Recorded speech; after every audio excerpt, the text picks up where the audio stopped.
Caleb Morgan hadn't spoken to another human being in 43 days.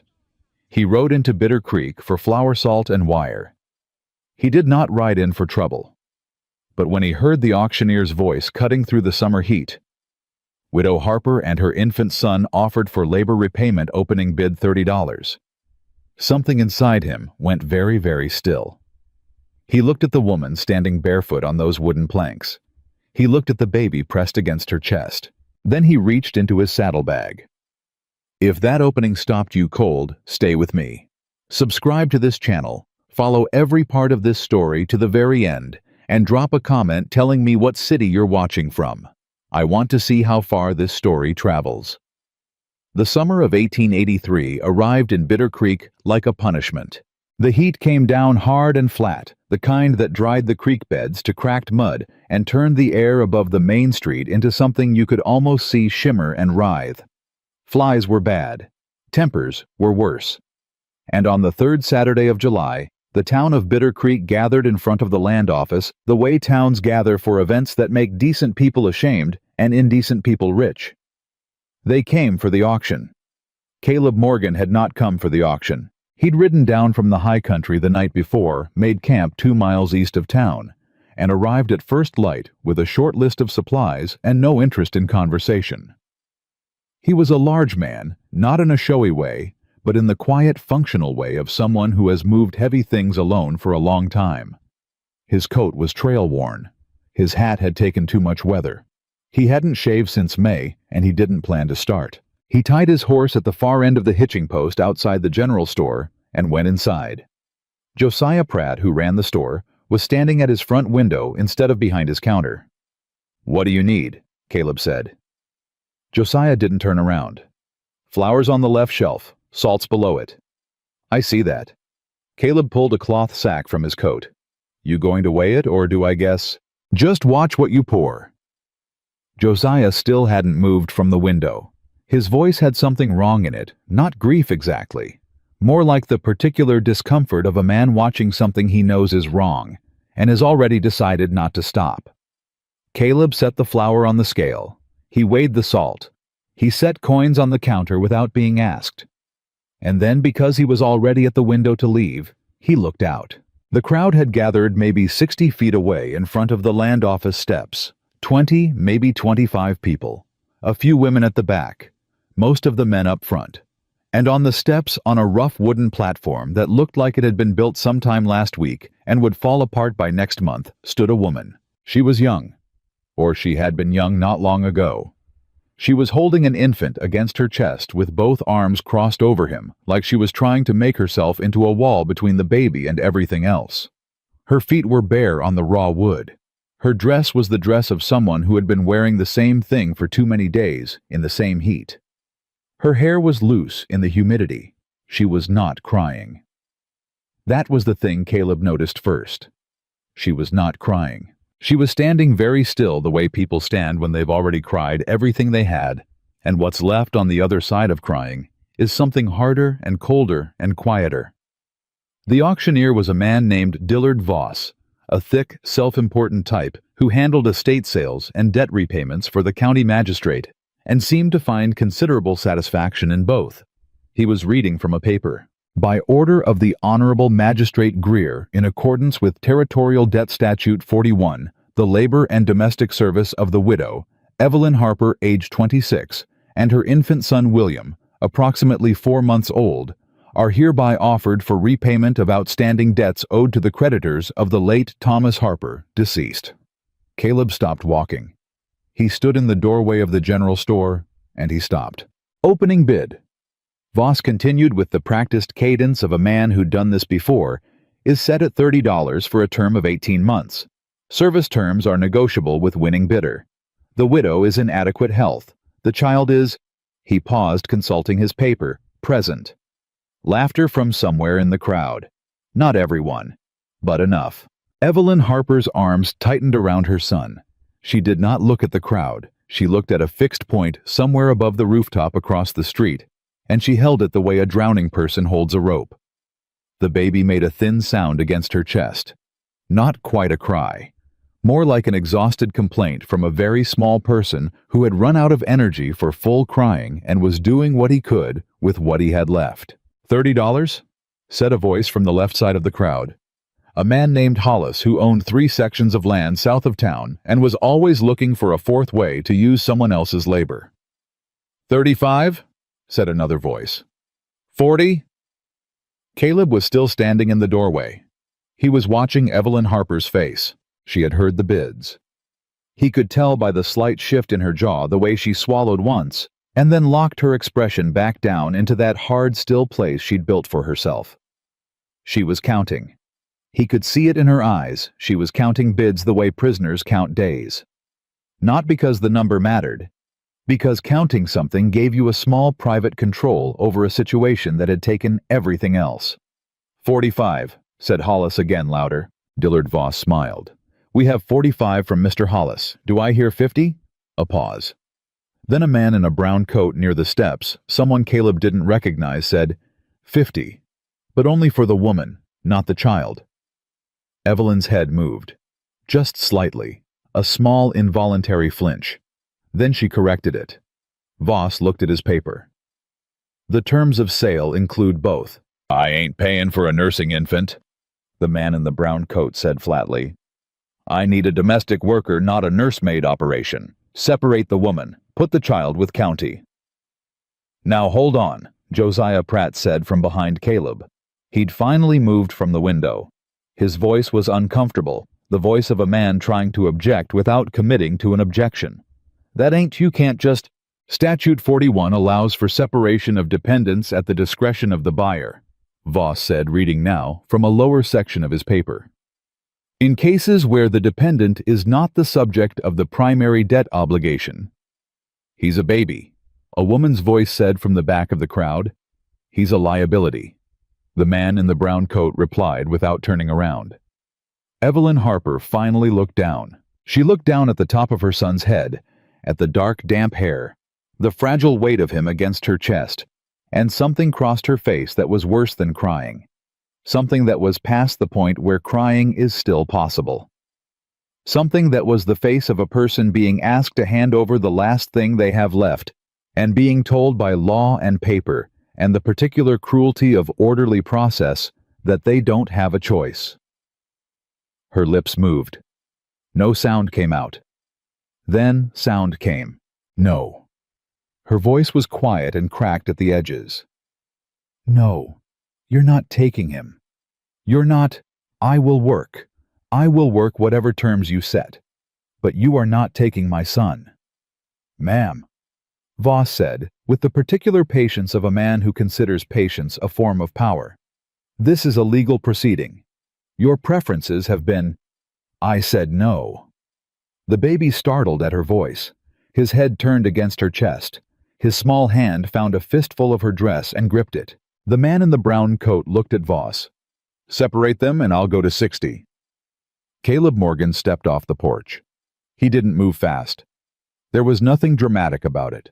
He simply stepped off the porch and walked across the street with the same steady, unhurried movement he used for everything tracking a deer, reading a ridgeline, crossing a river at a ford he'd tested before. He moved like a man who has already made a decision and is now simply completing it. He stopped at the edge of the crowd. A few people turned. He was large enough and still enough that turning to look at him was a natural response. What's the full amount? He said. Voss looked at him. I beg your pardon. The debt. The total outstanding debt that this sale is meant to repay. What's the number? Voss looked back at his paper, looked back at Caleb. The outstanding sum owed to the creditor consortium of Bitter Creek, including principal interest as accrued and administrative fees, is $63.40. And if that sum is paid in full, Caleb said, the legal basis for this sale is dissolved. A pause. Voss adjusted his collar. That is technically correct, however the costs of... Is it correct or isn't it? Voss straightened his paper. It is correct. All right. Caleb reached into the inside pocket of his coat and removed a leather bag. He walked to the base of the steps.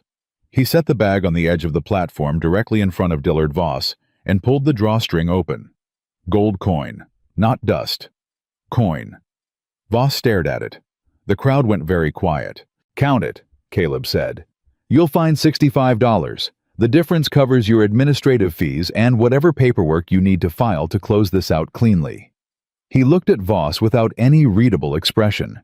"Do it now, in front of witnesses." Voss looked at the bag, looked at the crowd, looked at the man in the brown coat, who had stopped looking bored and was now looking something more complicated. "This is," Voss began. "Legal," Caleb said. "Yes, it is. Statute 41, same as you quoted. Debt repayment in full dissolves all associated labor claims. You can look it up if you need to, but I reckon you already know it." He met Voss's eyes. "Count the money." Voss counted the money. It took 3 minutes. The crowd was silent for all three of them. Hollis cleared his throat from somewhere to the left. "Now hold on. That man's got no stand in here. He ain't a creditor. He's got $65, said old Emmett Ware from the back, a rancher who'd been in this territory since before Hollis was born and had never liked him. "Seems like that's all the standing the law requires." Hollis looked around for support. He found less than he was hoping for. Voss finished counting. He folded the paper in his hands with the careful, deliberate movements of a man who has been caught doing something legal but not decent and is trying to restore his professional dignity.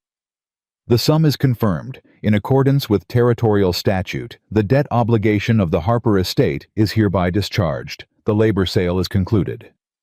He said the last word like it had cost him something. The man in the brown coat picked up his hat from where he'd been holding it, looked at Caleb once with an expression that was not quite a threat, but was in the neighborhood of one, and walked away. The crowd began to dissolve. Not quickly. With the slow, sideways movement of people who want to see what happens next, but don't want to be seen wanting to see it. Caleb turned and looked up at Evelyn Harper. She was standing on the platform still. She hadn't moved. She was looking at him with an expression he couldn't entirely read, something between relief and a wariness that hadn't had time to decide whether it was warranted. The baby was quiet against her chest. His eyes were open and unfocused in the way of very young infants seeing light and shape without names for any of it. "Ma'am," Caleb said, "I don't—" She stopped. Started again. Her voice was steadier than he expected. "I don't know what you want from me." "I want you off those steps," he said. "It's not a dignified place to stand." She looked at the steps. Then slowly she came down them. She was barefoot, and the ground between the steps and where he stood was rough dirt, scattered gravel. She navigated it without looking down, keeping her eyes on him the whole time, the way you watch something you're not sure about. She stopped about 4 feet from him. "My name is Evelyn Harper," she said. "This is William." "I know," Caleb said. "Caleb Morgan." He looked at the baby for a moment, then back at her. "You got anything in town? Belongings?" She almost laughed. The sound came out wrong, short and dry, and on the edge of something that wasn't laughter at all. No, the creditors took the house 2 weeks ago. I've been staying at the church. I have a bag there. Small bag. Go get it." She hesitated. "Mr. Morgan, I have to ask you. I have to know what—" "You'll have time to ask questions later," he said. "Right now, I want to be out of this town before Hollis decides he's got grounds to make things complicated. So go get your bag, Mrs. Harper. We're leaving." She looked at him for a long moment. He waited. He was good at waiting. "All right," she said. She went to the church. He went to his horse. When she came back, she had a canvas bag slung over one shoulder, the baby in her arms, and the same watchful expression she'd been wearing since she came down the steps. She'd put on shoes, worn cracked things that had seen better years, but shoes. She stopped in front of his horse and looked up at the animal, then at him. "I've never ridden much," she said. "I know." He took the bag from her shoulder without asking and secured it behind the saddle. He looked at the baby. "Can you hold him and hold the horn?" "Yes." "Then we're fine." He helped her up, one hand cupped under her elbow. No ceremony, purely functional, and then mounted behind her. It was practical. The horse was a big animal, steady and trail-trained. There was room. Evelyn sat very straight. She was trying not to touch him more than the saddle required. He understood that and said nothing about it. "Where are we going?" she asked. "North," he said. "That's not an answer." "It's the start of one," he said. "We'll get to the rest." He turned the horse and rode out of Bitter Creek. Nobody tried to stop them. Hollis watched from the porch of the land office, arms crossed, hat pushed back. Voss had already gone inside. The woman from the back of the crowd, the one who'd said he's a baby, was standing in front of the dry goods store watching them go. She raised one hand briefly as Evelyn passed. Evelyn saw it. She didn't raise her hand back, but something shifted in her face for a moment, something that wasn't quite hope, but was in the same general territory. The edge of town gave way to open road dry grass, the smell of heat and dust and distant pine. The mountains were north. They rose blue and enormous against the summer sky, still capped in places with snow that wouldn't melt until August. William made a small sound and turned his face against his mother's collarbone. "He needs to eat soon," Evelyn said, her voice careful and neutral. "And I need to stop when it's appropriate. He hasn't been eating well." "There's a creek about 6 miles up," Caleb said. "Good shade. We'll stop there." "All right." "He's sick." She hesitated. "I don't know. He cries less than he should. He's not hungry enough. That worries me more than the crying." Caleb was quiet for a moment. "We'll stop at the creek. There's time." She didn't answer. They rode in silence for a while. The road climbed gradually north. The heat pressed down without apology. Evelyn sat very straight in the saddle, one arm tight around the baby, her free hand on the horn. She had good balance, better than she'd claimed. After about a mile, she spoke. "I'm not going to ask you to explain yourself right now," she said. "I understand you may not want to, but I'm going to ask one thing." "Go ahead. Did you do what you did back there? Did you do it because you wanted something from me, or because you—" She stopped, chose her words. "Because it was wrong, what they were doing. It was wrong." He didn't answer immediately. The horse's hooves made their steady rhythm on the packed dirt. "It was wrong," he said finally. She nodded once, a small private nod, like she was confirming something to herself. "Okay," she said. "Okay." The road curved north, and the mountains grew larger ahead of them, and Bitter Creek fell away behind them and was gone.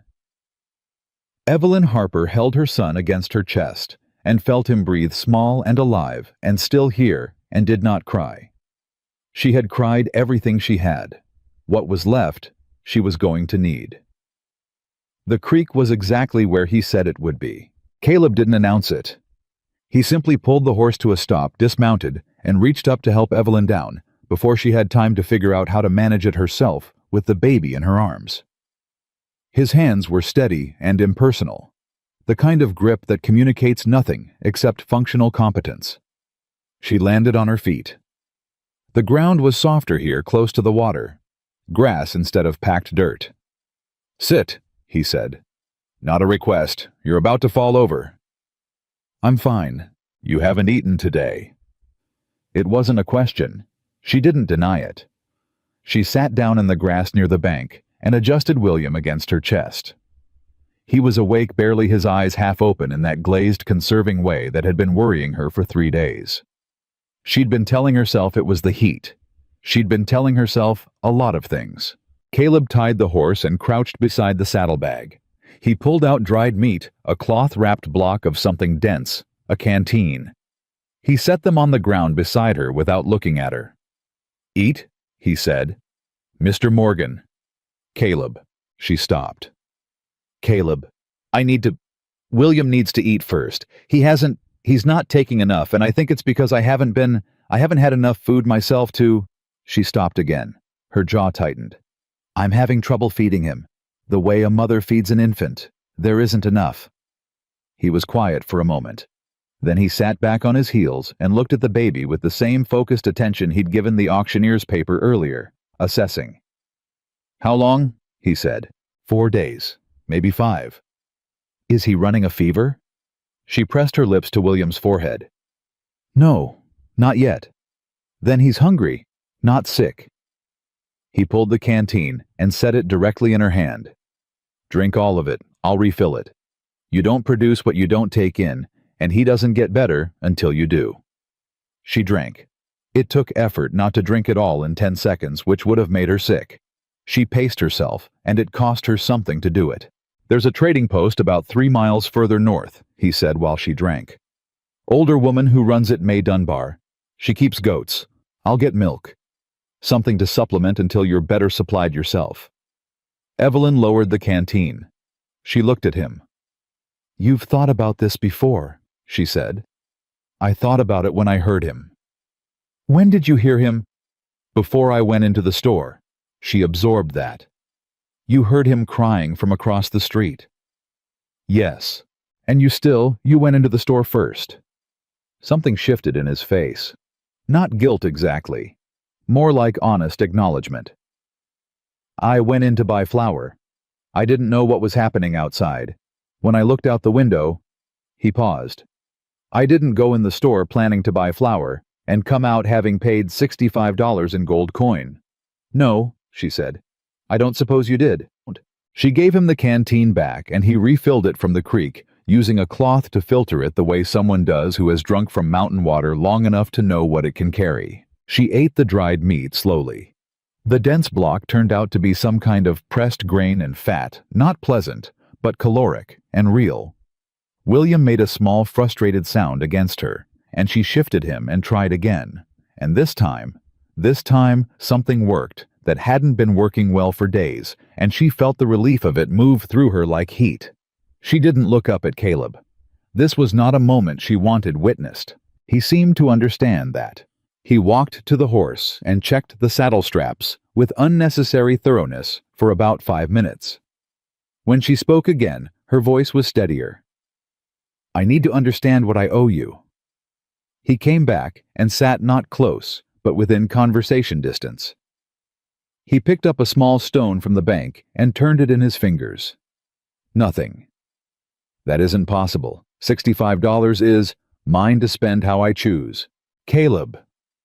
She said his name deliberately, like a tool she was using. "I am not a charity case. I will not be in debt to someone whose motives I don't understand. I was already in debt I couldn't repay. I watched what that does. I watched what people do with that kind of power. So I am asking you plainly, what is this? What am I to you right now? What are you expecting?" He looked at her directly. His eyes were dark gray, steady, the kind of eyes that have spent a lot of time reading landscape and have transferred that habit to people. "Nothing you aren't willing to give," he said. "And right now the only thing I want from you is for you to finish that food, and let me get you both to higher ground before Hollis figures out that I'm not actually any kind of legal authority, and there's nothing stopping him from coming up the road after us." That landed. Evelyn's head came up. "He wouldn't..." "He's a man who just lost something he wanted at a price he was willing to pay," Caleb said. "In my experience, that type doesn't let things go easy." She looked back toward the road. The road was empty. That didn't mean much. "How far is your... Where are we going exactly?" "I have a cabin," he said. "High country, about a day-and-a-half ride from here." "A day and a half?" She looked at William, at her own worn shoes, at the state of her dress. "With a 4-month-old. We'll pace it for him, stop when he needs it. And when we get there, you'll have a roof and a door that locks, and food that doesn't come from charity. After that," he dropped the stone. "After that, we figure out the rest." She looked at him for a long time. He let her look. He didn't try to fill the silence with reassurance, which she was beginning to realize was unusual. Most men filled silences. It was a kind of territorial behavior, occupy the air before someone else does. Caleb Morgan apparently had no interest in that particular territory. "All right," she said. "Let's go." They made it to May Dunbar's trading post before the sun moved too far west. The post was a low, solid building that had survived enough seasons to earn a kind of stubborn authority.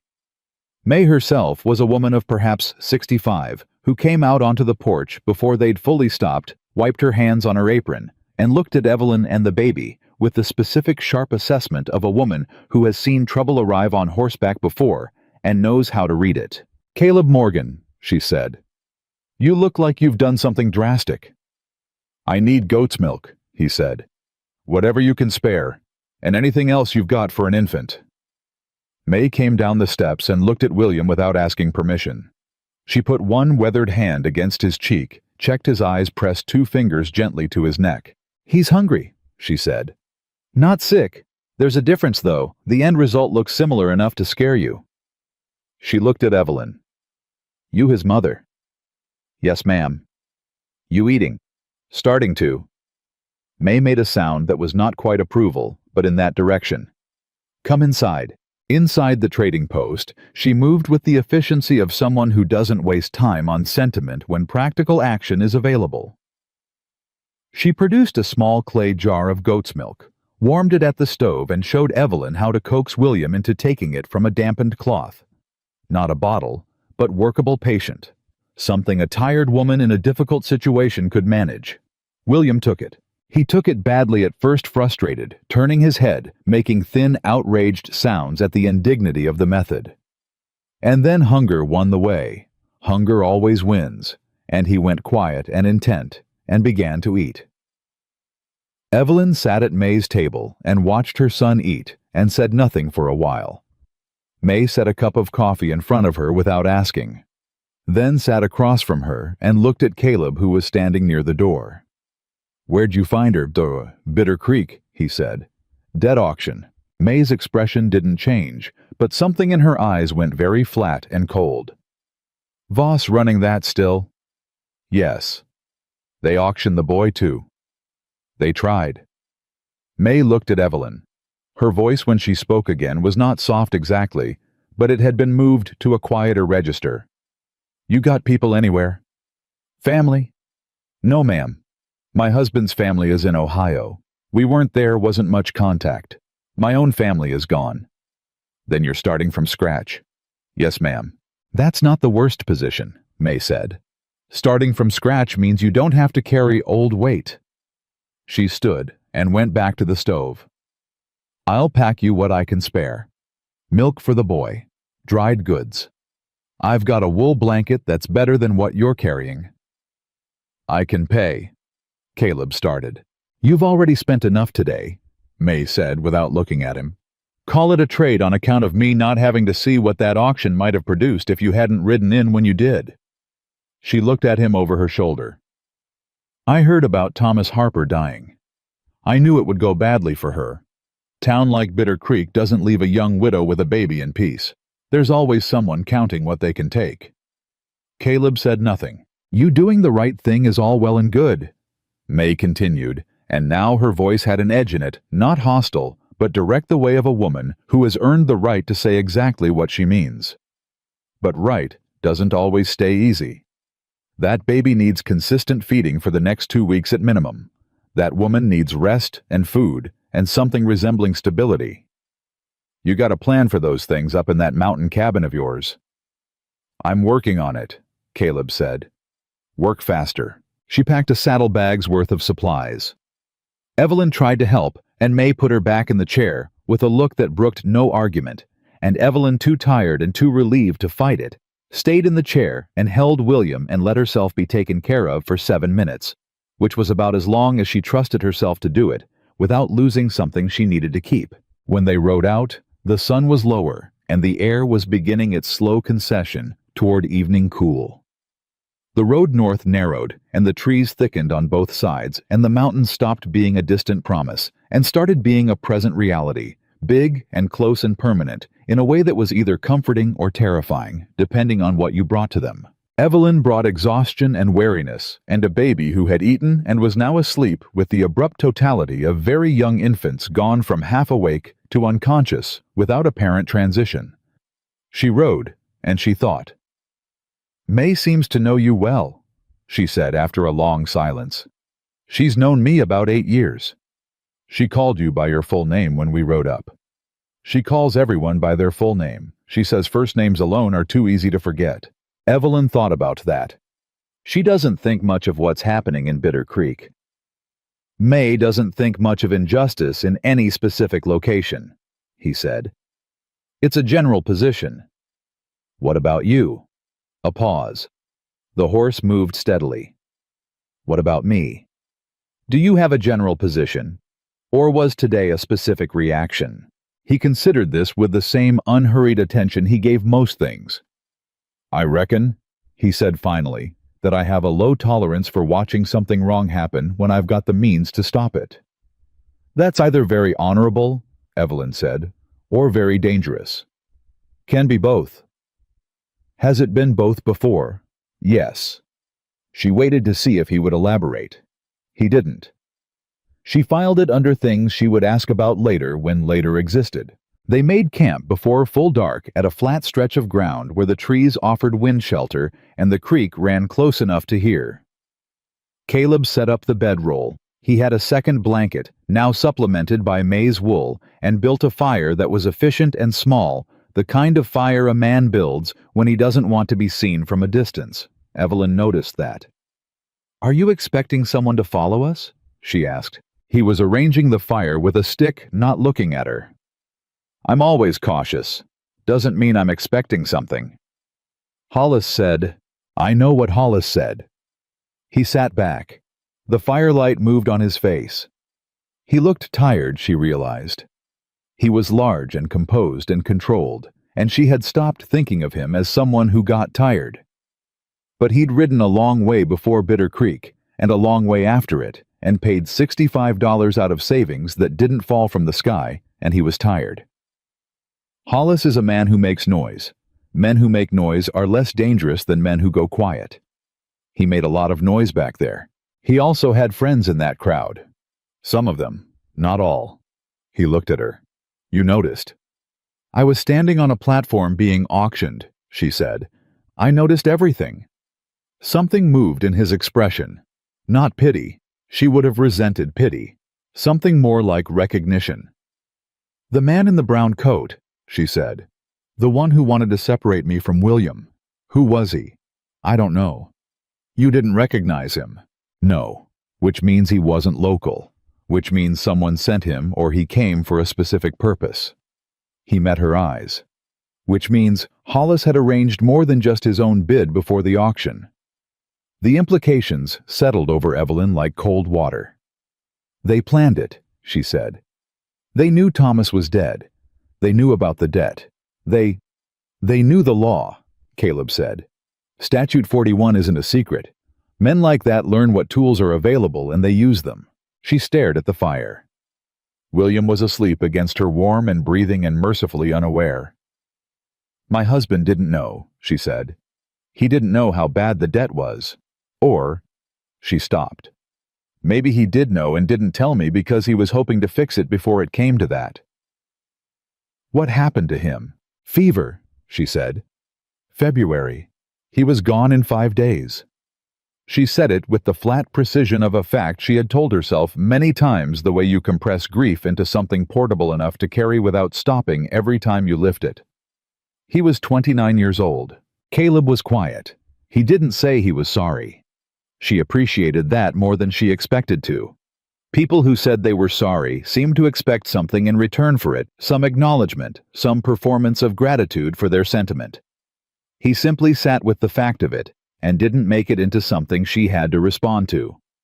You've been alone since February, he said. Since February. With a newborn. William was born in March.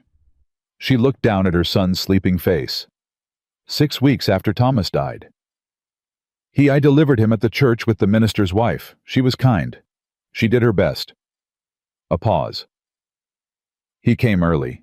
He was so small I was afraid to hold him. Like holding something that might break if I moved wrong. But he didn't break. No, she said. He didn't. Something almost like a smile crossed her face and then was gone. He's stubborn. His father was stubborn. Caleb put a piece of wood on the fire. It caught and the light shifted. You're stubborn too, he said. It wasn't a compliment or a criticism, just an observation delivered with the same flat accuracy he used for most things. "Excuse me. Up there on that platform, most people in that situation, they collapse. Or they rage. You held still, and you counted bids, and you did not give them anything to use against you." He looked at her. "That takes stubbornness." She looked back at him. "Or desperation," she said. "Sometimes they look the same from the outside," he said. "Doesn't change what they produce." She didn't know what to do with that.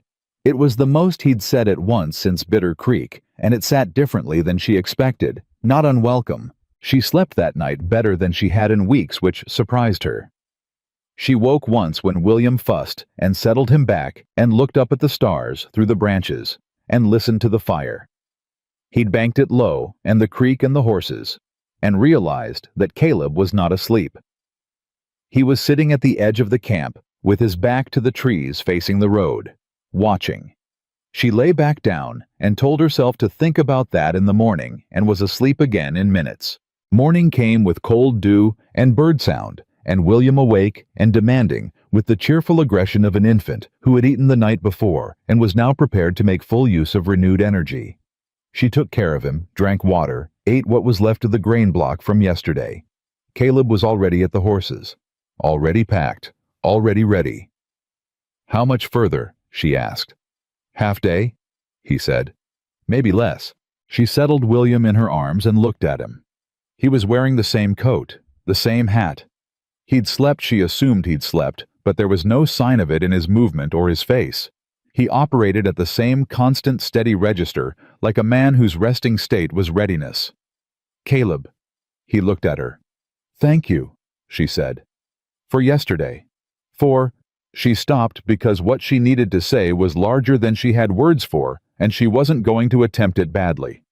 "Just thank you." He held her gaze for a moment, then gave a short nod, the nod of a man who has received the words and put them somewhere internal, where they will sit without demanding anything further.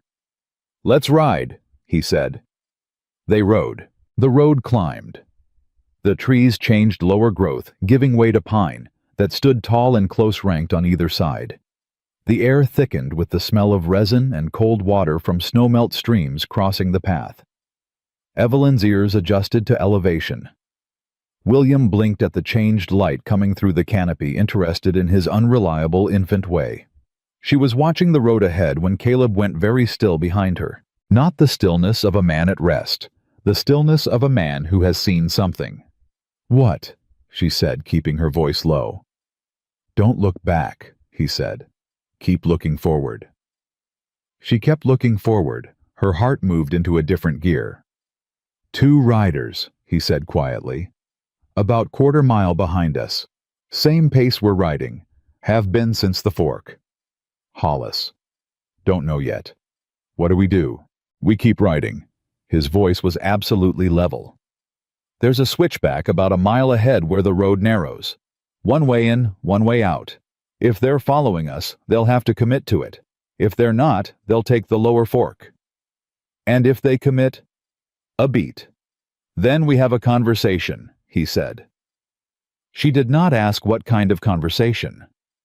She could tell from his voice what kind he meant. She held William tighter against her chest. He was awake, looking up at the sky moving through the branches above. He made a small, interested sound. "Shh," she whispered. "Just look at the sky, baby. Just look at the sky." The horse kept moving. The road climbed. And behind them, steady and unhurried, 2 riders kept their pace. The switchback came, and the 2 riders took it. Caleb felt Evelyn tense the moment she heard the hoofbeats follow them around the bend. She didn't say anything. She pulled William closer and sat straighter in the saddle, and he noted both of those things with the part of his mind that was always noting things, cataloging them, filing them against future need. "Still behind us?" she asked. "Yes." "How far?" "Closing."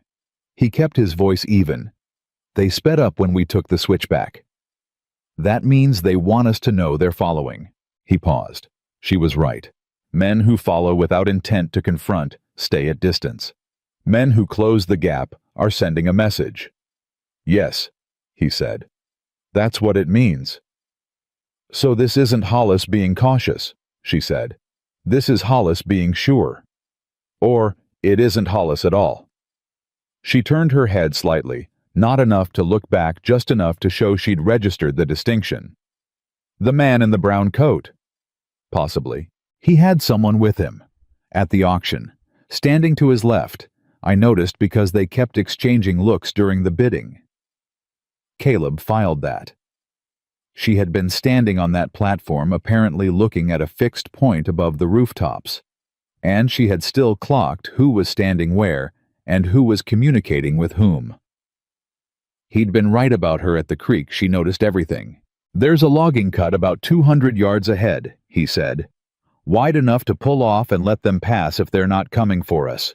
If they keep riding when they see us stopped, we know they're not a threat. And if they stop too, then you take the horse into the trees on the left side. You stay low. You don't make any sound regardless of what you hear. She was quiet for exactly 1 second. What are you going to do? Talk to them. Just talk.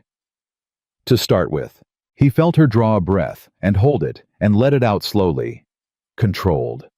She was afraid he could feel it in the tension across her shoulders, in the way she was gripping William, but she was managing the fear instead of letting it manage her. That was the difference between people who survived hard things and people who didn't. Not the absence of fear, the management of it. He pulled the horse to the side at the logging cut, and they waited. The two riders came around the bend. They were not Hollis. One was the man in the brown coat from the auction. The other was younger, thick through the shoulders, wearing a deputy's badge that sat slightly crooked on his vest, the kind of badge a man pins in a hurry, or pins without particular pride in the office it represents. The man in the brown coat stopped his horse about 15 feet away. He looked at Caleb. He looked at Evelyn. He looked at the baby. Then he smiled, which was the wrong response to the situation, and he either didn't know that or didn't care. Mr. Morgan, he said, my name is Garrett. I work for certain business interests in the county. You caused those interests some inconvenience this morning.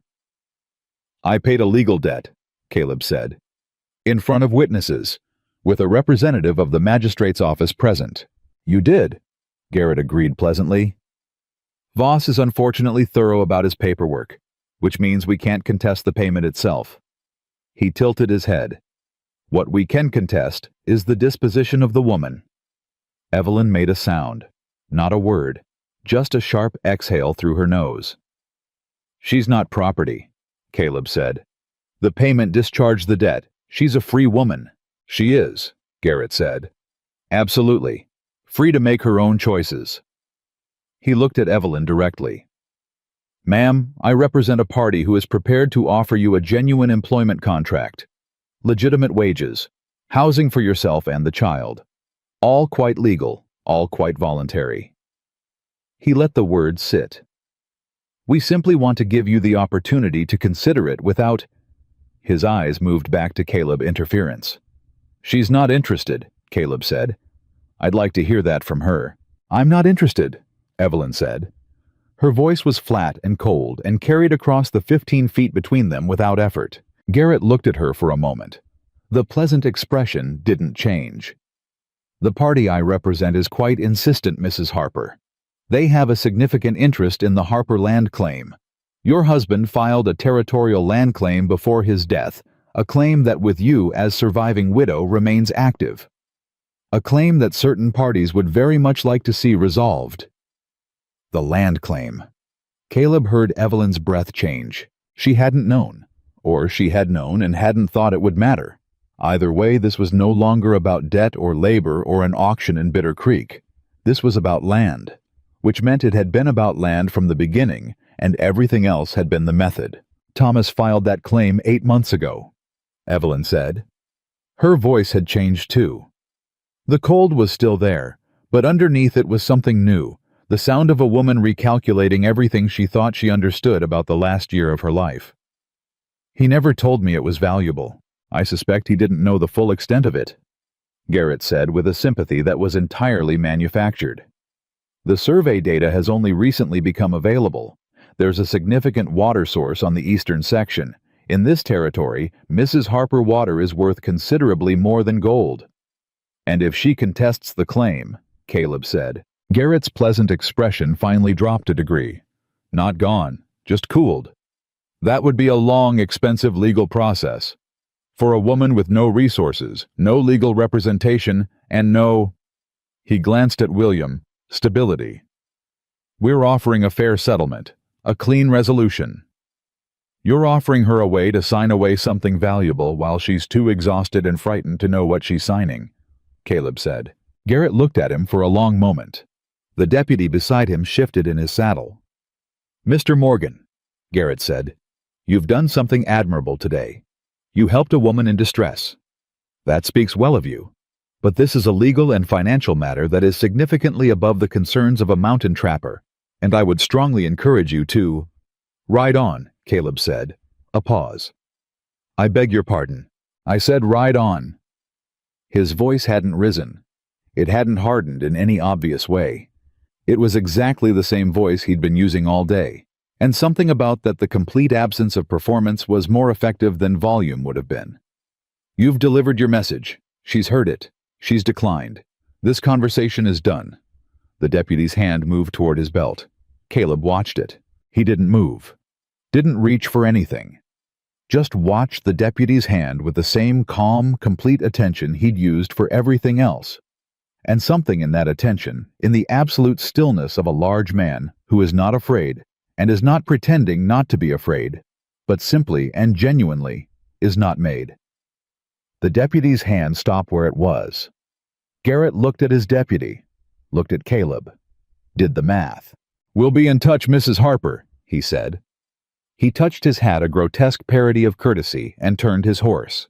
The deputy followed. They rode back down the switchback and were gone. Evelyn sat absolutely still for a moment after the sound of hoofbeats faded. Then she said quietly, and with considerable feeling, a word that Caleb suspected she didn't use often. He said nothing. The land, she said. This was about the land the entire time. Most likely. Thomas filed that claim and someone found out about the water source and then Thomas died and they... She stopped. Thomas died in February, in 5 days, from a fever. She said it again and this time it sounded different. This time it sounded like a question she hadn't known to ask before. Caleb was quiet. You think someone... She couldn't finish it. I don't know, he said honestly. February fevers kill healthy men. It happens. He paused. But I'd want to know who knew about that land claim before I decided it was only a fever. Evelyn pressed her lips together. William had fallen asleep again during the confrontation. Infants blessedly are indifferent to adult crises, and she looked down at him now with an expression that had moved past fear into something colder and more purposeful. I need a lawyer, she said. Yes, I need someone who knows territorial land law and isn't in the pocket of whoever Garrett works for. Yes. Do you know anyone like that? He thought for a moment. There's a man in Crestfall, name of Aldous Birch. He's a territorial commissioner's representative, handles land disputes. He's honest, which is rarer than it should be, but he is. I've dealt with him before. How far is Crestfall? From the cabin 2 days' ride south. She nodded. Processing. She was doing it fast, he noticed, taking in new information and restructuring her understanding of her situation without the luxury of time or the comfort of denial. She didn't say, this can't be happening, or I don't understand any of this. She said, I need a lawyer, and started building next steps. He found that remarkable and didn't say so. Let's get to the cabin, she said. Then we talked to Birch. They rode.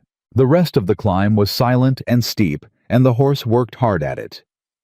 The air thinned slightly, and the temperature dropped in the way high country temperature drops, not dramatically, but insistently, the way it reminds you that up here, the rules are different. Evelyn pulled May's wool blanket from the bag and wrapped it around William without being asked, tucking it efficiently, and then sat with her spine straight and her eyes on the road ahead. She was thinking hard. He could feel it. "There's something else," she said about an hour from the top. "Tell me." "Garrett knew your name. He called you Mr. Morgan immediately. He didn't ask, which means he knew who you were before he rode up behind us." Caleb had noticed that. He'd been waiting to see if she had. "Yes. So, someone in Bitter Creek told him who had made the payment, and he or whoever he works for had time to look you up or already knew you before riding out after us." She paused. "Who knows you in Bitter Creek well enough to identify you to someone like Garrett?" "Josiah Pratt, May Dunbar, a few others." "Would any of them?" "May know." He said it without hesitation. "Josiah." A pause. "Josiah is not a bad man, but he's a man with a store and a mortgage and 3 children, and men in that position make compromises. So Josiah may have told them. Josiah may have been asked a direct question by a man with a deputy's badge and answered it," Caleb said. "That's different from informing, but the result's the same." Well, she thought about that. Garrett said certain business interests. Not Hollis. Hollis is a land grabber with ready money. But what Garrett described, the survey data, the water rights, the legal framework, that's not Hollis. That's someone with resources and lawyers and a long game. Agreed. Someone who had a plan before Thomas was dead. He said nothing. She was thinking out loud, and she was doing it well, and he wasn't going to interrupt that with unnecessary words. "Which means," she said, and her voice was quiet now, very quiet, "that the auction wasn't opportunism. It was the second step of something that started before February." The horse crested the last rise and the cabin came into view. It was a solid, low-built structure, not large, but made to last, chinked tight against mountain winters, with a wood pile that ran the full length of one wall and a water barrel fed by a pipe from the creek above. The door was heavy wood, hung on iron hinges. There were 2 windows, both shuttered. Evelyn looked at it. "You built this yourself," she said. "Yes." "It's well made." "I had time," he said. He helped her down, and she stood on solid ground and stretched her back with the particular care of a woman who has been holding a baby in a moving saddle for hours and is now renegotiating with her own spine. William woke up when the motion stopped and looked around with the disoriented indignation of someone interrupted mid-sleep. "I know," Evelyn told him. "I know. We're here." Caleb opened the cabin, and she went inside. He heard her stop just past the threshold, doing the same quick assessment she did everywhere, cataloging space resource risk. He was beginning to understand that this was not caution born of fear. It was a habit of competence. She was a woman who had been managing a difficult situation alone for 5 months, and she had learned to read rooms the way he read terrain. He brought the bags in and lit the stove. "There's a sleeping area in the back," he said. "Take it. I'll sleep near the fire." "I'm not going to take your bed." "You're nursing an infant who wakes through the night," he said. "You take the bed. It's not a discussion." She looked at him. Something in her expression flickered, not quite amusement, but in the territory. "You do that a lot," she said. "Do what?" "End discussions before they start. It saves time. It's also somewhat high-handed. Would you prefer to debate sleeping arrangements right now? Because I am entirely willing." "No," she said. "Fine, thank you." She took William to the back, and he could hear her settling the quiet sounds of a mother arranging a safe sleep space with the precise economy of someone who has done it in improvised locations before. He put water on for the stove, checked the provisions, ran a quick inventory of what needed replenishing before winter, which was still months away, but was never as far away up here as people from lower elevation assumed. He was halfway through the inventory when she came back. William was asleep. She had washed her face at the basin he kept filled from the upper pipe, and her hair was pulled back simply, and she looked less like a woman who had been auctioned that morning and more like herself. Whatever herself actually was when circumstances weren't grinding it flat. She sat at the table. He put coffee in front of her. She accepted it without ceremony. "Tell me about Aldous Birch," she said. Territorial Commissioner's Representative. He's been in Crestfall about 4 years. Before that, he practiced law in Denver. He left Denver. Caleb paused, considering how to condense it. There was a case, a family being defrauded of a mining claim by a larger interest. The large interest had better lawyers and better money, and Birch knew his client was going to lose legally speaking. So he went around the legal avenue. He found a survey error in the original claim filing that voided the larger interest's purchase entirely. Technically not fraud. Technically just reading paperwork very carefully. Evelyn looked at him over the coffee cup. The powerful interest came after him. He relocated to Crestfall shortly afterward. And you trust him? I trust him on land law. I trust him on honesty. He paused. I trust his judgment in situations that are complicated. Like this one. Yes. She set down the cup. She was quiet for a moment. Then she looked up at him with the direct measuring look he'd been getting since the creek. The look she used when she was about to say something she'd been working up to. Why do you live alone up here? She said. He hadn't expected that question, which was unusual. Because I prefer it, he said. That's not really an answer either. It's honest. People who prefer solitude, she said carefully, usually prefer it because something made company difficult. I'm not... She stopped. I'm not trying to pry. I'm trying to understand who I'm depending on. Because I am depending on you, Caleb, whether I like that or not, and I need to know if there are things I should know. He sat across from her. The fire snapped in the stove. Outside, the evening wind was moving through the upper pine. He thought about how to answer her. He gave her an honest answer which was shorter than most people expected. I had a partner, he said. 7 years ago. We ran a high-country trap line together. He was my closest friend. He was killed in a claim dispute. Man who killed him was never charged. The law in that county belonged to the same men who wanted the claim. He stopped.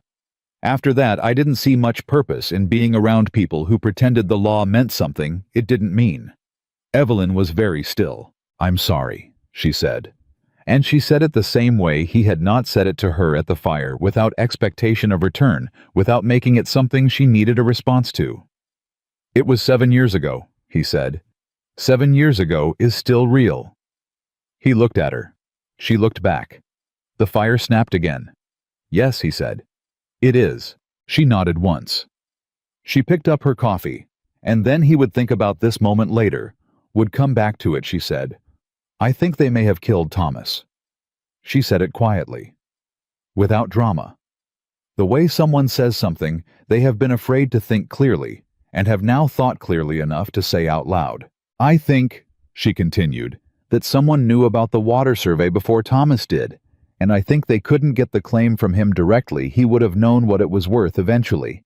So I think they made sure he wouldn't have the chance to find out. She looked at her hands. I have no proof. I have nothing except the timing and the money Garrett is willing to spend, and the way he looked at me this afternoon, not like I was a woman he wanted to help, like I was an obstacle he needed to move. Caleb looked at her for a long time. If that's true, he said finally, then Birch is not enough. I know. There would need to be a federal component, a circuit court complaint at minimum. Land fraud with potential criminal implications would go above the magistrate, she said, above whoever owns Garrett, above whatever arrangement exists in this county. She met his eyes. Is that possible? If we have the right evidence, he said. Yes, then we need to find the evidence. He looked at her, at this woman who had been barefoot on a platform that morning, and was now in his cabin at his table, laying out a legal strategy against a land fraud conspiracy that may have killed her husband. A woman who had cried everything she had, and was now using what was left of herself to fight. All right, he said. All right, we find the evidence. He stood. But not tonight. Tonight you sleep. Both of you. He looked at her. You're no good to him. He nodded toward the back room. Or to this if you fall apart from exhaustion. She looked like she might argue, Then she looked like a woman who has just registered how tired she actually is and has decided that arguing takes energy she doesn't have. "Fine," she said, "but first thing in the morning." "First thing," he agreed. She stood and she moved toward the back room, and then she stopped in the doorway and turned back, and he was already turning away toward the fire. "Caleb." He looked at her. "You said you stopped being around people who pretended the law meant something it didn't." She held his gaze. "Today, what you did today, that was you believing it means something, or wanting it to, or deciding to act like it does, even when you know it might not." She paused. "I think that's harder than the alternative, and I think you don't give yourself credit for it." He had no answer for that. She went to bed. He sat by the fire for a long time, listening to the mountains settle around the cabin, and thought about what she'd said, and thought about the man in the brown coat, and thought about Thomas Harper dying of a fever in February, and thought about water rights and survey data, and the kind of men who build legal frameworks around crimes to make the crimes invisible. Then he put more wood on the fire and checked the bar on the door and sat with his back to the wall, where he could see both the door and the window. He did not sleep. Outside the mountain, dark pressed down thick and total, and somewhere down the road below them, Garrett and his deputy were riding back to whoever gave them orders. And the next move was being decided by people who had more resources and more time, and thought they had more power than one mountain man and a widow with a baby, and the address of an honest lawyer 2 days' ride south. They thought wrong, but they didn't know that yet. He was gone before she woke up. Evelyn came out of the back room with William against her shoulder and found the cabin empty and the fire banked low and a plate of food on the table, dried meat, hard biscuit. A small tin of something preserved that she didn't recognize, but ate without questioning, because she had learned in 5 months of managing alone that pride about food was a luxury she couldn't afford. There was no note. She hadn't expected one. She fed. William ate her own breakfast, standing up, and spent the first hour learning the cabin. Not snooping cataloging. The same habit she'd explained to herself as competence. Where the water was, where the food stores were, what tools were available, how the door latched, and whether the shutters on the windows could be secured from inside. They could. She noted that. She noted. She was heating water on the stove when she heard his boots on the step outside and the specific, unhurried weight of his knock. One knock, a pause, then the door opening because he'd learned already that she startled easily in enclosed spaces and was giving her the half-second to prepare. She noticed that too.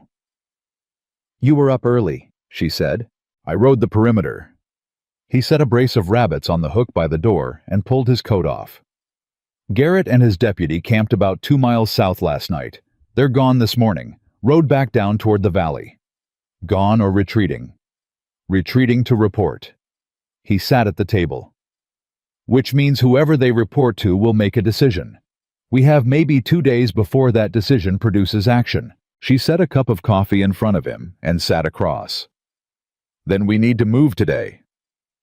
"We ride to Crestfall this afternoon. I want to reach Birch before anyone down in the valley has time to reach him first and—" He paused. "Complicate things." "Can they do that? Influence a territorial commissioner's representative?" "They can try." He wrapped both hands around the cup. "Birch has held against pressure before, but I want him hearing our version first." William made a sound from the blanket she'd arranged on the floor near the stove. Not distress, just announcement. The sound of an infant who has finished sleeping and is now available for commerce with the world. Evelyn glanced at him, and he settled, and she looked back at Caleb. "I've been thinking about what you said last night," she said, "about needing federal involvement if it was more than a fever. And I think I have something." She stood and went to her canvas bag and came back with a folded paper worn at the creases, the kind of worn that comes from being handled many times and put away carefully each time. She set it on the table. "Thomas sent me this, 3 weeks before he died. He was in Bitter Creek filing some paperwork at the land office, and he wrote to me from there. I was at the house. We had a small place east of town. He said, She opened it carefully. He said he'd met a man at the land office who was asking questions about our claim, asking what the eastern boundary was, asking about the creek that ran through it. Thomas wrote it down because it seemed strange. The man wasn't from the county. He said he was a surveyor, but Thomas didn't believe it. Caleb looked at the letter. Did he describe him? Medium height, dark coat? Very precise questions. Thomas wrote that the man knew exactly what to ask, which meant he already knew the answers and was checking them against something. Caleb was still for a moment. Garrett, he said. That's what I think. Her voice was steady. Which means Garrett was in Bitter Creek 3 weeks before Thomas died assessing the claim. And 6 weeks after Thomas died, he showed up at an auction to acquire the widow of the man whose claim he'd been assessing. She folded the letter back along its creases. That is not coincidence. No, Caleb said. It is not. It's also not proof of murder, she said, because she was a woman who didn't mistake what she had for what she wished she had. It's proof of intent and prior knowledge and probably fraud. But murder? She stopped. I don't know if we can prove murder. We don't have to prove it, Caleb said. We have to raise enough question to trigger a federal inquiry. A territorial commissioner's investigation into land fraud connected to a suspicious death that goes above every arrangement in this county. Birch can file that complaint. She looked at him. You've thought about this before. I thought about it when you said Thomas died in 5 days, and the timeline matched Garrett's visit exactly. She absorbed that, the weight of it. You were calculating this last night. Some of it. While I was sleeping. You needed to sleep. She looked at him for a moment with an expression he couldn't entirely categorize, something that was not quite gratitude and not quite something else, and sat in the space between them for a second, before she pulled her eyes back to the letter. We'll take this to Birch, she said. Yes, and anything else you have any document Thomas left any record of the claim filing any communication from the land office. I have the claim receipt, she said. It was in my bag when the creditors took the house. They didn't think it was worth anything. She paused with something that was almost bitter satisfaction. Apparently they were wrong. They rode for Crestfall within the hour. The trail south was different from the road they'd climbed, narrower, more technical, the kind of path that required attention and rewarded familiarity. Caleb knew it the way he knew the perimeter of the cabin, not by thinking about it, but by a kind of physical memory that operated below thought. He guided the horse through it, and Evelyn rode with William strapped against her chest in a sling she'd improvised from May's wool blanket. Her hands free, her weight balanced with the ease of someone who had found her riding legs. She had. Sometime in the last day and a half without announcement, she had stopped being a woman enduring a horse and become a woman riding one. He noticed, said nothing. An hour into the trail, she said, Tell me about Birch, personally, not the Denver story. What's he like? Methodical, Caleb said. Quiet. He looks like the kind of man you'd overlook in a room, which is something he uses deliberately. He asks more questions than he answers, and he doesn't telegraph what he's thinking. He paused. He has a scar on his left hand from where the man in the Denver mining case had him roughed up before Birch filed his paperwork. He didn't file the paperwork any later than he'd planned. He held, she said. He held. She nodded, turning this over. Is he going to look at me and see a widow with a baby and assume I can't manage what's happening? No. You sound certain. Birch has a sister who raised 4 children alone after her husband died in the war, Caleb said. He doesn't make assumptions about what women can manage. She was quiet a moment.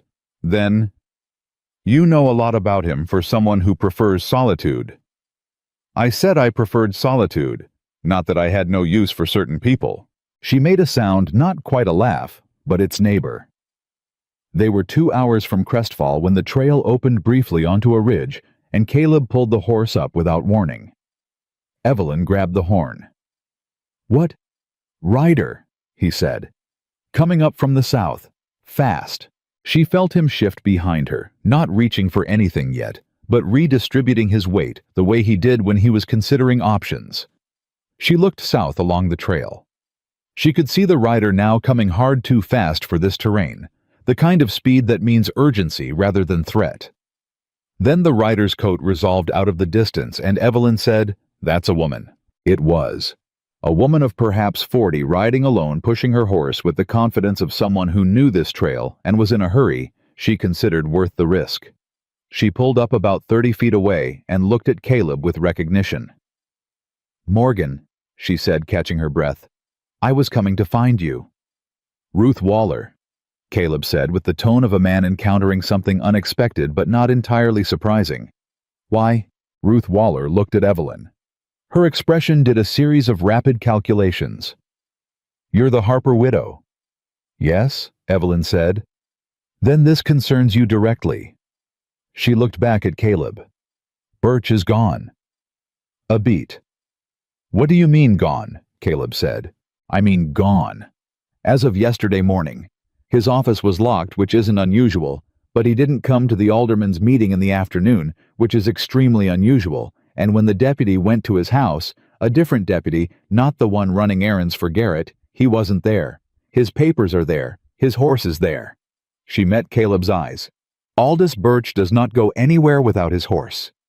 Evelyn felt something cold move through her that was not the mountain air. "Someone moved him," Caleb said. It was not a question. "Someone moved him before your business could reach him," Ruth said. "I heard from May Dunbar this morning she sent her grandson on horseback that you were heading for Crestfall. I came to intercept you before you rode into town and made your situation visible to whoever is watching for you." "Who is Ruth Waller?" Evelyn asked Caleb quietly. "The wife of the district alderman," he said, "and the most reliably informed person in this part of the territory." "Former wife," Ruth said without heat. "He died last spring, but the information network survived him." She looked at Evelyn directly. "Mrs. Harper, my late husband, knew about the water survey on your land. He told me 3 months ago that a man from Denver, a man representing a land development consortium, had come through Crestfall, asking questions about uncontested claims in the valley. Questions that got very specific very fast about the Harper land." "Denver," Evelyn said. "This goes all the way to Denver." "The consortium operates out of Denver," Ruth said. "They've done this before. 3 times in the last 2 years that I know of. They identify valuable claims held by people with insufficient legal resources to defend them, isolated homesteaders, recent immigrants who don't know the statutes, widows." Her eyes went briefly to William. "They create a legal mechanism to dissolve the claim or force a sale at undervalue, and they move on. And the people who stand in their way," Evelyn said. "What happens to them?" Ruth looked at her steadily. "Thomas Harper is not the first person connected to a disputed claim to die of a sudden illness," she said. "And Aldous Birch is not the first lawyer in this territory to disappear when a complicated case was about to be filed." The mountain was very quiet. William shifted in the sling and made a small sound, and Evelyn put her hand against his back, automatically pressing him close. "I need a name," Caleb said. "The consortium. The man from Denver." Ruth reached into her coat and produced a folded paper. She held it out. "My husband kept records. He was documenting what he suspected, but hadn't confirmed before he died. It's not proof, it's correspondence, dates, names of people who received visits from consortium representatives. But it's a pattern." She paused. "The man who runs the consortium is named Harlan Cross. He is connected to 3 territorial judges, a sitting congressman, and the largest land bank in Colorado." Evelyn took the paper from Ruth's hand. She unfolded it and looked at the names. One of them made her stop. "Magistrate Greer," she said. "Voss's magistrate. The one who authorized the auction." "Greer has been receiving payment from the consortium for 4 years," Ruth said. "My husband found the bank records. Copies, not originals, but—" "It's enough to open an inquiry," Caleb said. He looked at Ruth. "Who do we take this to if the county law is compromised and Birch is gone?" "Federal Land Office," Ruth said. "There's a federal land agent in Pueblo. Name of Calloway. He is not in anyone's pocket because he came in from Washington specifically to audit territorial land transfers. He's been here 8 months, and Harlan Cross's people haven't had time to reach him yet." She looked at Caleb with urgency. But they will try. This window won't last. How long to Pueblo? Evelyn asked. 3 days hard ride, Caleb said. Then we ride today, she said. He looked at her, at the baby, at the worn shoes and the borrowed blanket, and the 3 days of difficult terrain between here and a federal agent who represented the first clean legal authority within reach. It's 3 days, Evelyn. I heard you. She met his eyes. I also heard that Birch is missing and Greer is bought, and Harlan Cross has 3 judges in his pocket and has done this before and will do it again after us if we don't stop it. She held his gaze.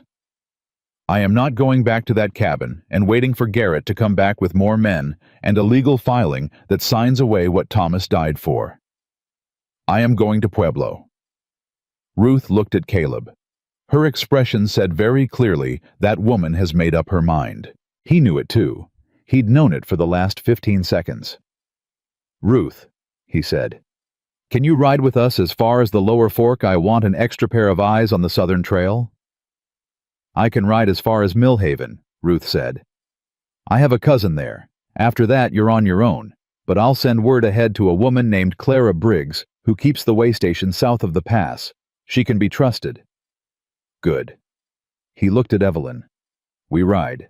The 3 of them pushed south.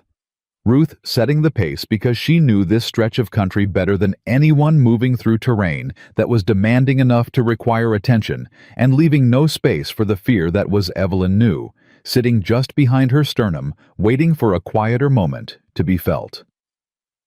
She didn't give it the moment. Ruth rode beside her when the trail widened enough. She looked at William in the sling, then at Evelyn's face. How old? She asked. 4 months. He's good on horseback. He doesn't know he has a choice, Evelyn said. Ruth made a sound that was a real laugh, short and real. That's the only reason any of us manage anything. We don't know we have a choice. She paused. Your husband, did he know what he had in that land claim? I think he was beginning to figure it out. I think that's why he's dead. Ruth rode in silence for a moment. I'm sorry about Thomas. I didn't know him well, but I knew of him. He filed that claim because he wanted to build something permanent. He told the land office clerk that he had a son coming, and he wanted the boy to have ground that was his. She glanced at William. He knew before you did, apparently. Evelyn looked at her son. He guessed, she said softly. He guessed right. They reached Millhaven as the afternoon light was going flat and gold, the kind of light that makes everything look resolved even when nothing is. Ruth pulled up at the edge of the small settlement and turned her horse. Clara Briggs at the way station, she said. Tell her I sent you. She'll give you shelter and supplies, and she won't ask questions she doesn't need answered. She looked at Caleb. Morgan, whatever you do in Pueblo, do it fast. Cross's people are going to figure out where you're headed. I know. They have a 3-day head start in resources and money and connections. I know that too. She looked at him for a moment. You paid $65 in gold this morning, for a woman you'd never met. Yesterday morning, he said. Does it feel like yesterday? He glanced at Evelyn. No, he said.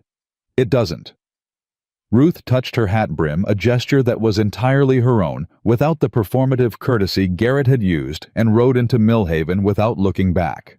They kept riding south. The trail narrowed again as the light dropped. William slept in the sling with the commitment of an infant who has decided that motion is his natural habitat. Evelyn rode and didn't speak, and Caleb rode behind her and watched the trail and the hillsides and the long angles of shadow that the sinking sun threw across the terrain. After a long silence, she said, Thomas wanted him to have land. I know. Ruth said, I know what Ruth said. I mean, she stopped. Reorganized. He was a quiet man, Thomas. Not like you, not controlled quiet, just gentle quiet. He didn't make big pronouncements. He showed things by doing them. And filing that claim was him saying, this child is going to have something real, something that can't be taken. Her voice was steady, but only just. And then it was used to take him. Caleb said nothing. He let the weight of that sit without trying to resolve it. I am going to get that land back, she said.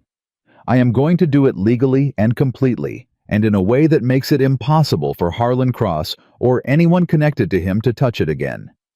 And I am going to bring it to William when he's old enough to understand it and tell him his father built it for him. She paused. That is not a plan. That is a fact I have decided. All right, Caleb said. You believe me? Yes. Why? He thought about it. The horse moved steady beneath them. The last light moved across the hillside and went. Because 3 days ago you were barefoot on an auction platform holding your son, and you did not break, he said. A woman who doesn't break there doesn't break anywhere. She didn't answer. The dark came down around them, and they rode by feel and familiarity, and the small sounds of the mountains settling into night. An hour later, a light appeared ahead.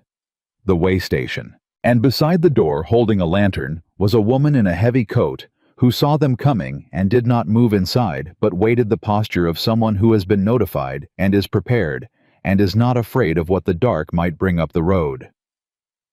Clara Briggs. Ruth's message had arrived ahead of them. Evelyn felt something in her chest ease just slightly, just enough at the sight of that lantern held steady in an unknown woman's hand.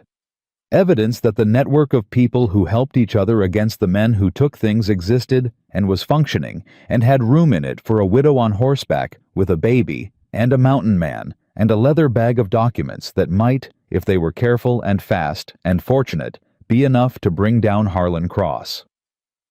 Might. If. She kept writing. She had stopped waiting for certainty.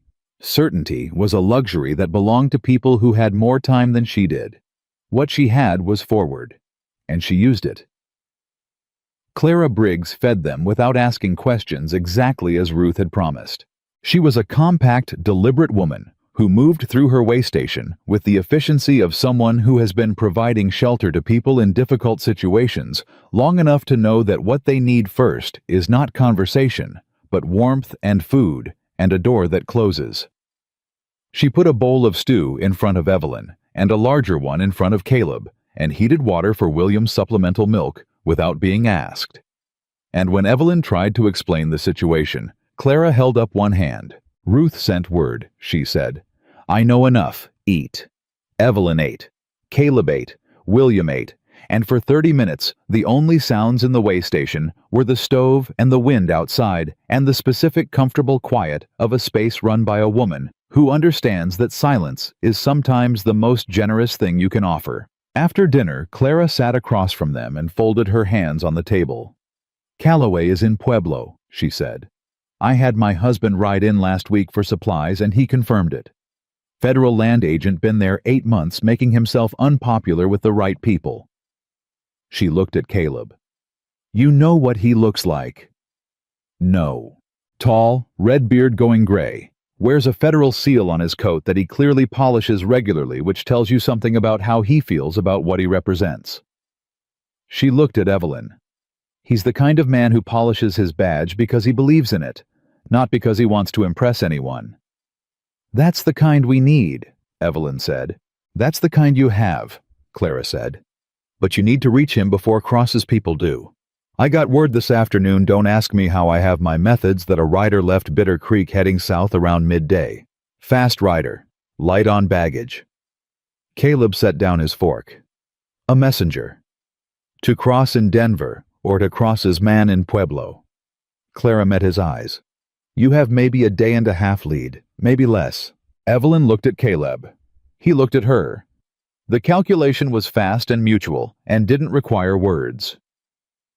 We leave before first light, he said. Clara nodded like this was what she expected. I'll have horses ready. Yours is tired. I've got a fresh animal that'll make the southern pass better than what you're riding. She stood. Sleep, both of you. 3 hours is better than none. Evelyn lay down on the cot Clara provided and closed her eyes and told herself she would not sleep because there was too much to think about and was unconscious in 4 minutes. She woke to Caleb's hand on her shoulder, not gripping, just present, the way he did most things, with the minimum force necessary, and no drama attached. "Time," he said. She was on her feet, before she was fully awake, William already stirring in the way of infants who sense the movement of the people they depend on. She fed him, changed him, strapped him back into the sling, with hands that moved by now from pure muscle memory, and was at the door with her bag, before Caleb had finished checking the saddle on the new horse. Clara stood in the doorway with a lantern and a wrapped package of food. "Calloway's office is on the main street," she said. "East side, federal seal on the door. Go in the front, not the back. Going in the back makes you look like you're hiding, and you're not hiding." She pressed the food into Evelyn's hands and looked at her directly. "You have every right to be there. Walk in like you know it." "Thank you," Evelyn said. Clara made a dismissive motion. "Ruth Waller is my oldest friend. When she sends someone to my door, they are someone worth helping." She looked at William.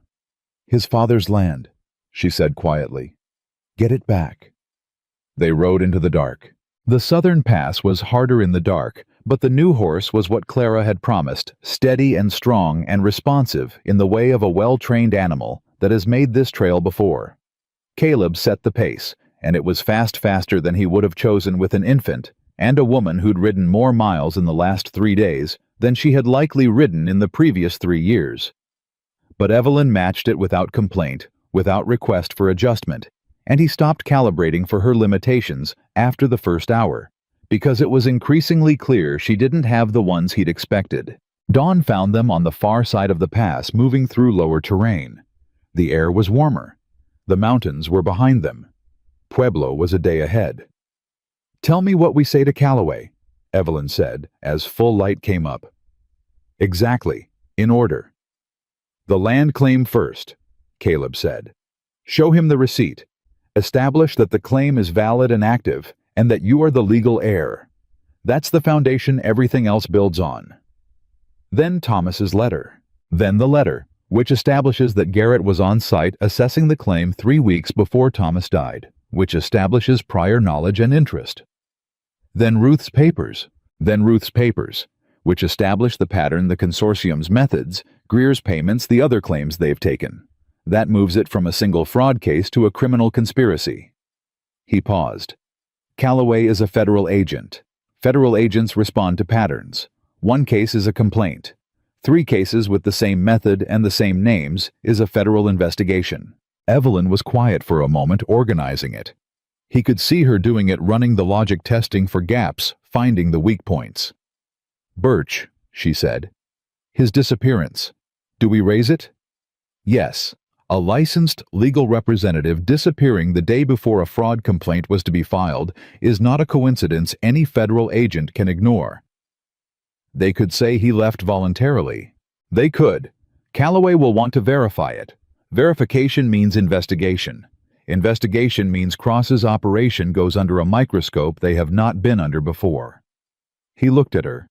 "We don't need to prove everything today. We need to give Calloway enough to open the door. Once a federal inquiry begins, Cross can't close it from the outside. He can only try to manage it, and managing it requires more people who know about it, and more people who know about it means more chances for the whole thing to fall apart. You've thought about legal strategy for a man who lives alone in the mountains." "I've thought about what I would have done differently 7 years ago," he said. "If I'd had the right documents and the right authority, and I'd moved fast enough."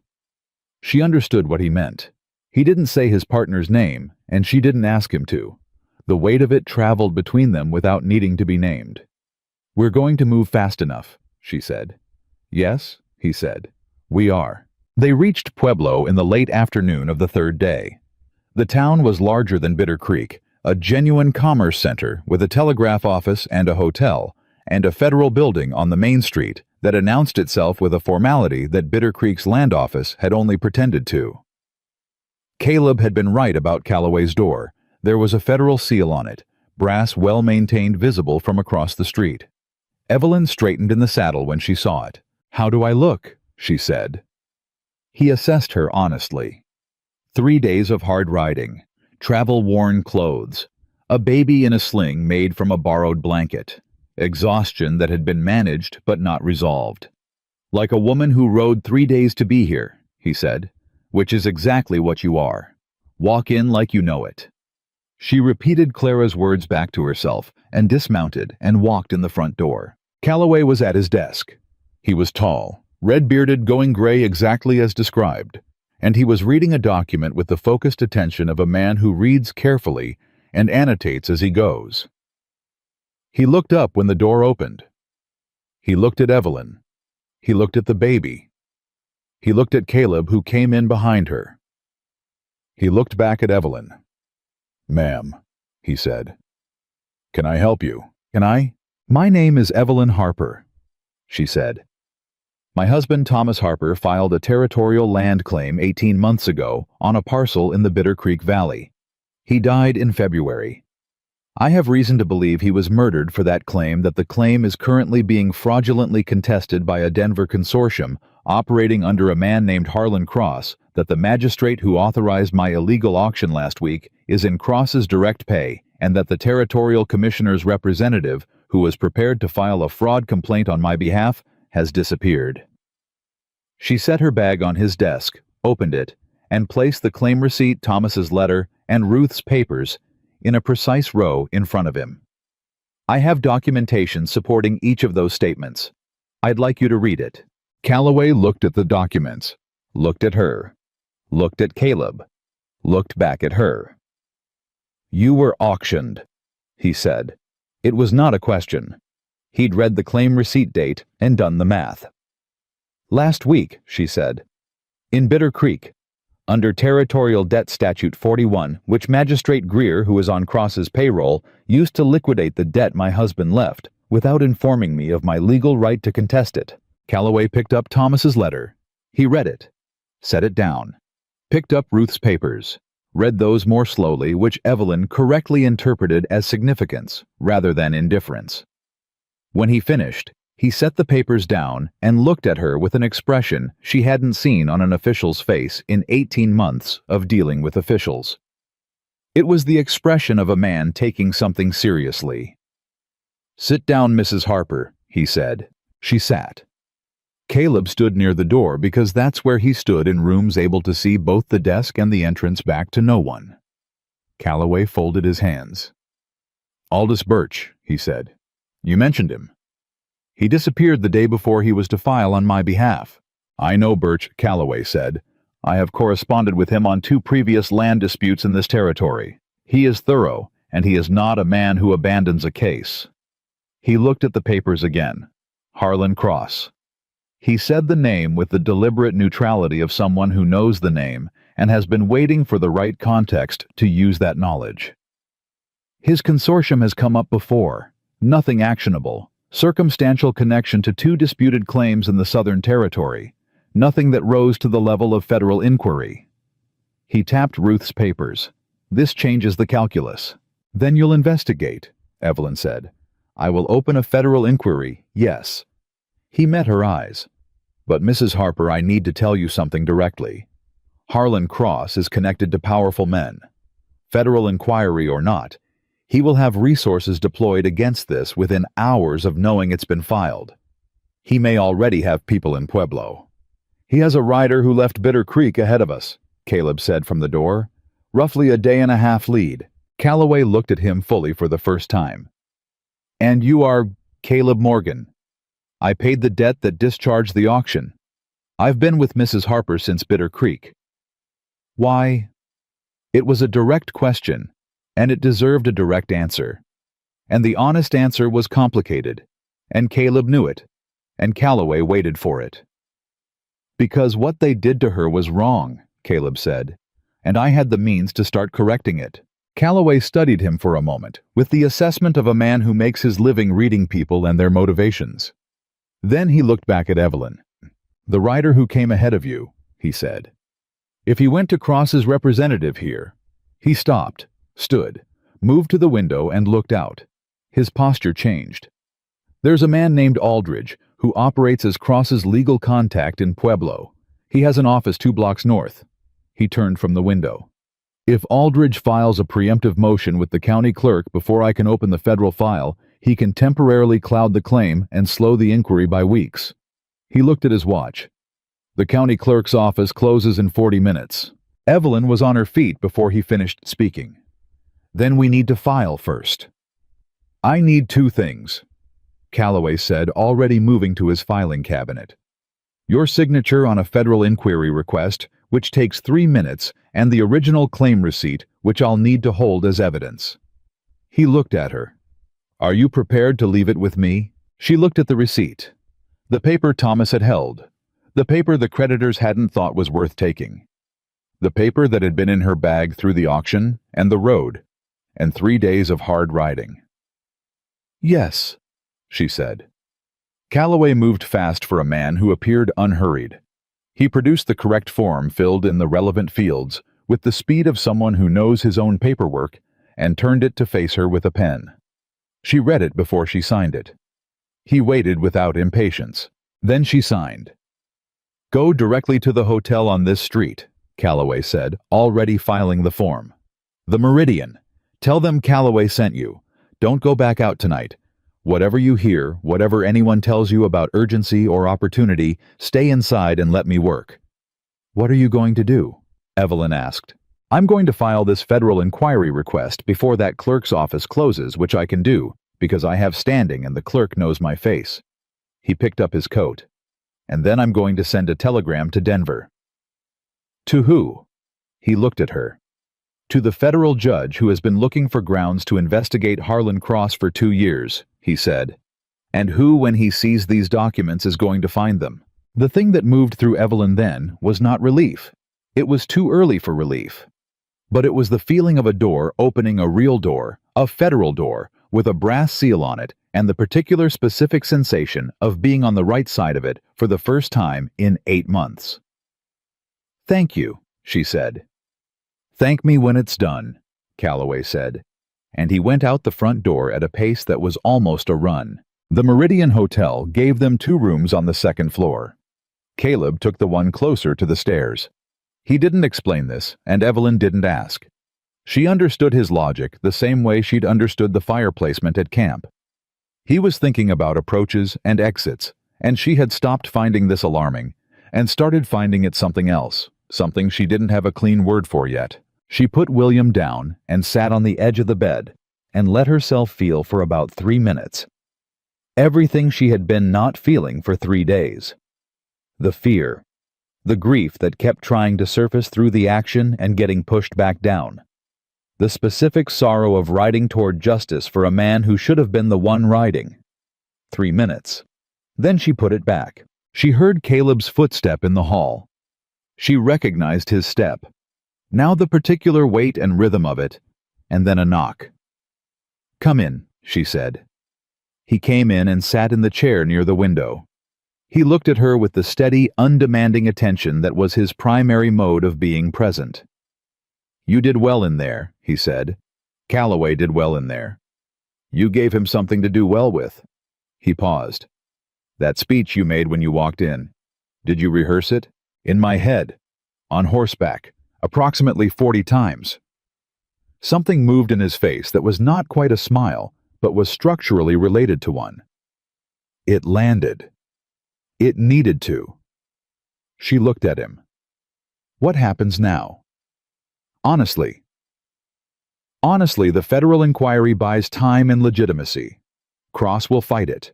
He has lawyers, and he has money, and he has 3 judges, 2 of which are not the one Calloway just telegraphed.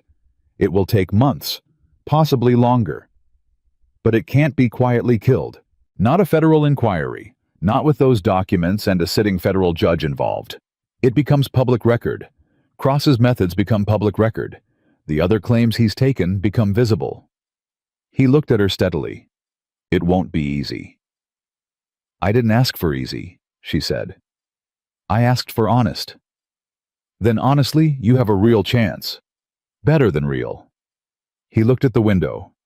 Birch, if Calloway's inquiry finds him alive, we bring him in as a witness. Yes, and if Greer is arrested on the bribery evidence in Ruth's papers, The auction is retroactively invalidated, she said. Which means the debt sale was illegal, which means she stopped, which means everything they built on it collapses. Yes, she sat with that for a moment. The architecture of it, the way justice when it actually functioned was not one dramatic moment, but a series of interlocking pieces that had to be assembled correctly in the right order with the right authority behind them. Thomas would have understood this, she said quietly. He was methodical. He would have liked Calloway. She paused. He would have liked you. Caleb was quiet.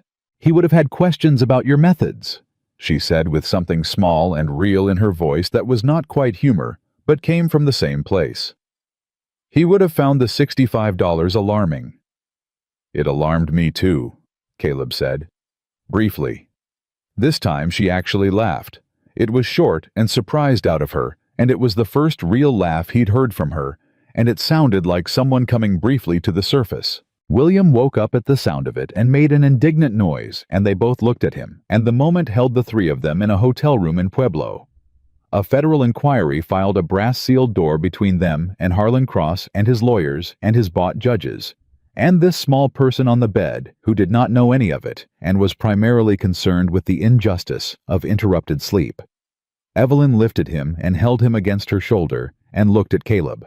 "What do we do while we wait?" she said.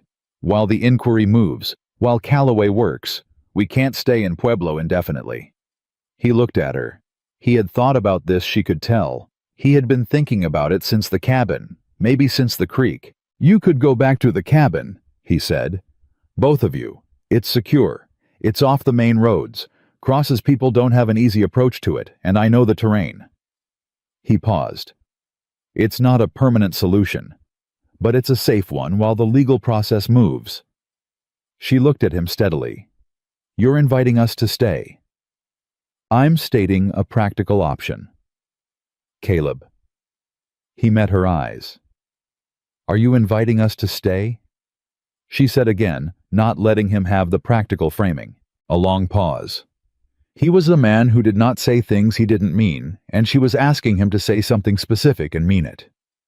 "Yes," he said. "I am." She held his gaze for a moment longer. Then she looked down at William, who had found a fistful of her braid and was examining it with the intense scientific interest of a 4-month-old encountering something new. "He's going to need ground," she said. "His father wanted him to have ground." "There's ground at the cabin," Caleb said. "Good ground. The eastern field gets sun most of the day. The water from the upper creek runs clean year-round." "You've thought about that field." "I've had 8 years to think about it," he said.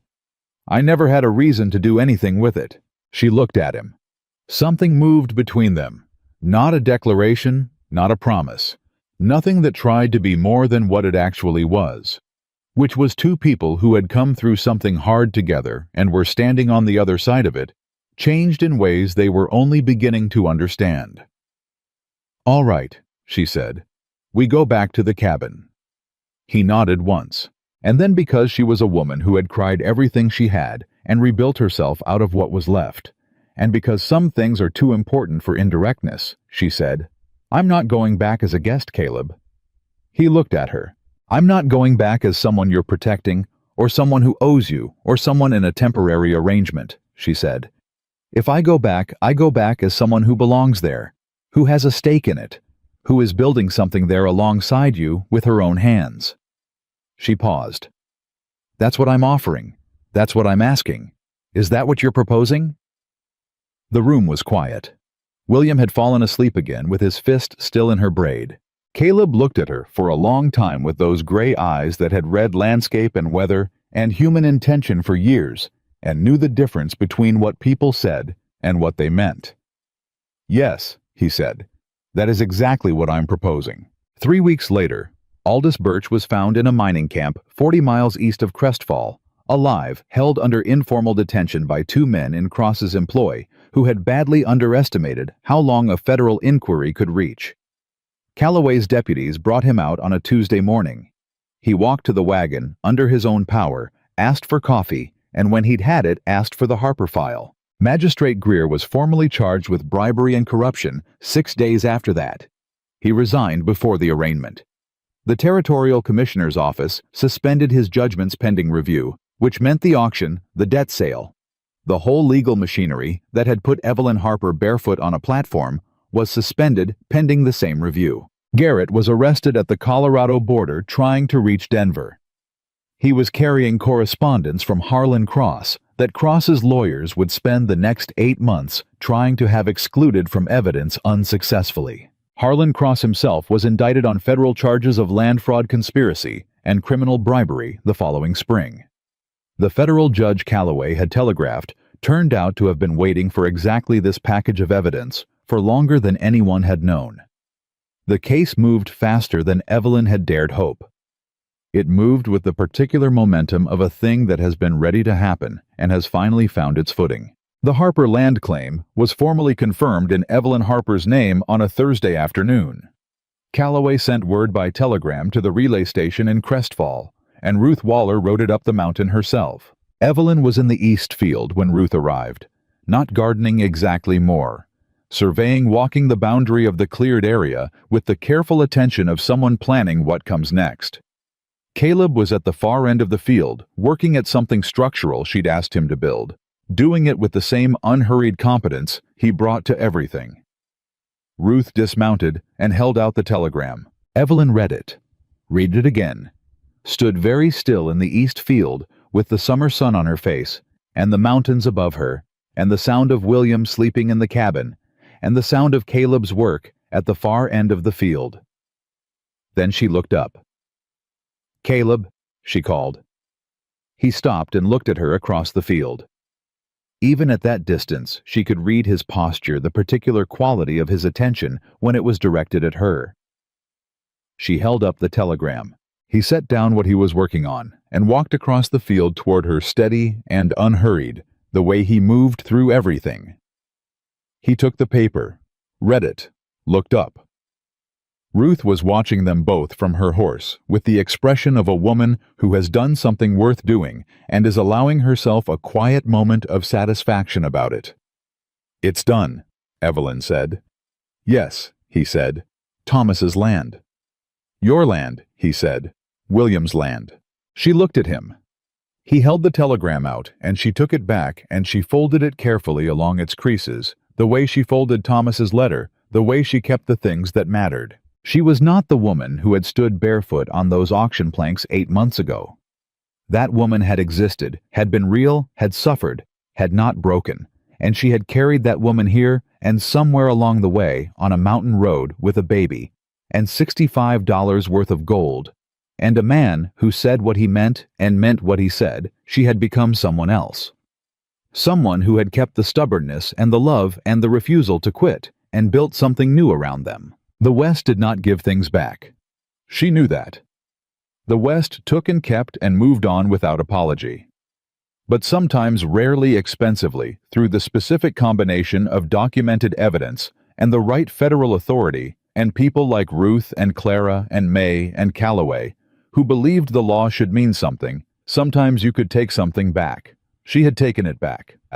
Caleb stood beside her in the east field, and the summer light came down on the land that had cost everything and was now finally, completely, irrevocably hers.